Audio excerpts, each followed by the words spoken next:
কল্কি অৱতাৰ সত্যযুগ আৰম্ভ কৰা হৈছে 2024 আৰু 25ৰ পৰা। এতিয়া কথা হ'ল মই অসমৰ পৰা আৰম্ভ কৰিছোঁ সত্যযুগখন। সত্যযুগখন 1/1/2025 চনৰ পৰা আৰম্ভ কৰা হৈছে। গতিকে পৃথিৱীৰ মানৱ সমাজ সাৱধান। মই অসমখনৰ পৰা আৰম্ভ কৰিছোঁ। গতিকে অসমখন মোক লাগিব 2025 চনৰ ভিতৰতে। ইয়াতে লিখা আছে অসমৰ অৰ্থ কি? অসমীয়া অৰ্থাৎ অসমত বসবাস কৰা মানুহ অসমীয়া। এতিয়া কথাটো হ'ল অসমীয়া কোন? মিয়া আৰু অসমীয়া ভাষা দুটা, এটা বাংলা এটা অসমীয়া, অৰ্থাৎ অসমৰ তিনিটা শব্দৰ অৰ্থ কি?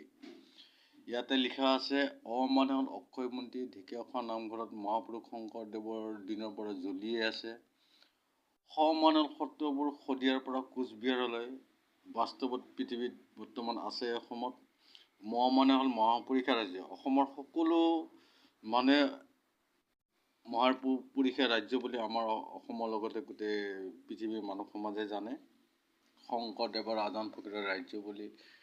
এতিয়া কথাটো হ'ল এই পৃথিৱীখনত বৰ্তমান অসমৰ পৰা মই আৰম্ভ কৰিছোঁ। কিয়কি সত্যযুগ এখন আনিবলৈ মোৰ সময় বহুত লাগিব। গতিকে সময় প্ৰায় চেচেই হৈ আহিছে।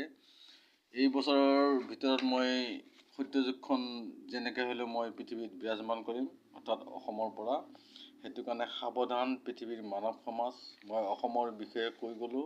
অসমখন কাৰ? এতিয়া কথা হ'ল অসমত থাকিবলৈ হ'লে চৰকাৰে যদি নোৱাৰে অসমখন ঠিক কৰিবলৈ, তেতিয়াহ'লে মই মোৰ শক্তি ব্যৱহাৰ কৰিবলৈ এইখন অসমৰ লগতে ভাৰতত বাধ্য হ'ম। 2025 চনৰ সমাপ্ত হোৱাৰ আগে আগে মই অসমখন শুদ্ধ কৰিব লাগিলে কেনেকুৱা ধৰণৰ শুদ্ধ হ'ব জানিবই।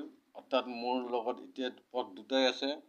এটা হ'ল ভালক ভালৰে আৰু এটা হ'ল নুবুজা কালৰে, অৰ্থাৎ প্ৰকৃতিৰ মাৰাৰে মই বুজাম, অৰ্থাৎ বিনাশ আৰম্ভ কৰা হৈছে। গতিকে সাৱধান পৃথিৱীৰ মানৱ সমাজ।